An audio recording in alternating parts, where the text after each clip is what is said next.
On 15 April, Eisenhower relieved Patton of command of 2nd Corps and installed Omar Bradley in that position, naming Patton head of the 1st U.S. Armored Corps, the name of a unit that he had commanded earlier at the Desert Training Center in California, and then again when it was designated the Western Task Force for Operation Torch. Ike was not unhappy with Patton. On the contrary, the temporary change was made so that the 1st Armored Corps could be redesignated the 7th U.S. Army as soon as the invasion fleet left Tunisia for Sicily. Patton would now get to command the army he had been craving. The month of April was filled with meetings, visits, and rehearsals by both the Army and Navy in preparation for Husky.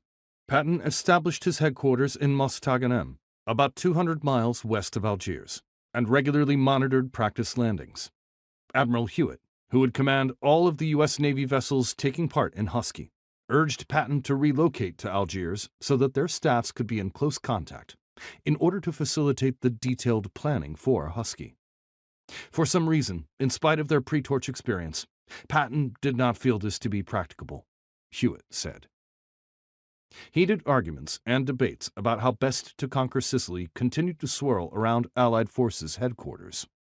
Plan after plan was discussed, dissected, and discarded, because no single plan satisfied everyone.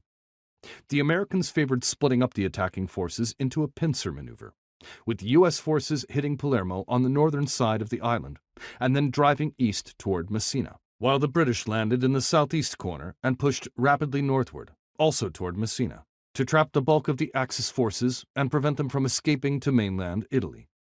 But Montgomery didn't like that idea, and Alexander gave him carte blanche to come up with a scheme that satisfied him.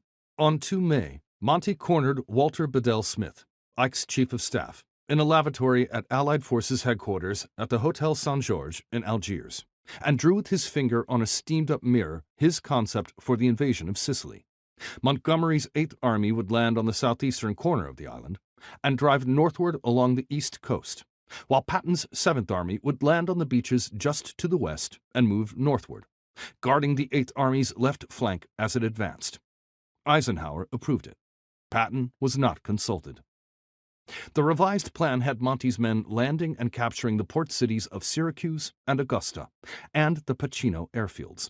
Once this had been accomplished, 8th Army would advance speedily northward toward Catania and Messina beyond, thereby cutting off any chance of escape by the Axis forces to Reggio di Calabria on the toe of the Italian boot.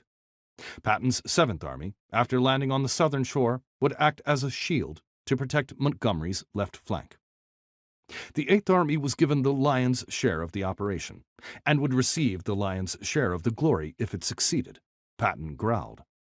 Either Eisenhower is nuts, or else he is under wraps, he wrote to his wife, Beatrice.